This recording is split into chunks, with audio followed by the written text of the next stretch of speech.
لغات محاوره امریکایی یاد بگیر.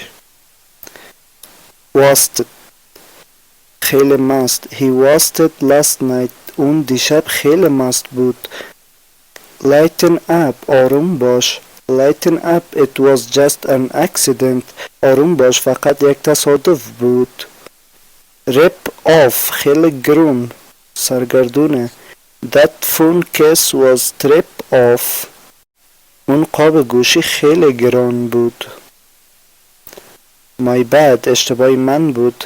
my bad I didn't mean to do that. اشتباه من بود منظور نداشتم. no worries نگران نباش.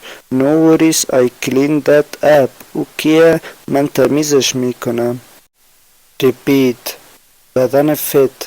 حمید is repeat. حمید بدنش فته یا سکس پک دارد. beat خسته. I was so beat over that soccer game. بعد از اون بازی فوتبال خیلی خسته بودم. wise خیلی زنگ و باهوش. فاطمه is was at math. فاطمه تو ریاضی خیلی زرنگه. flick یعنی فیلم. I want to see flick on Friday night. میخوایی شب جمعه با فیلم ببینیم؟ نوبت شماست. معنی این را شما در کامنت ها بنویسید.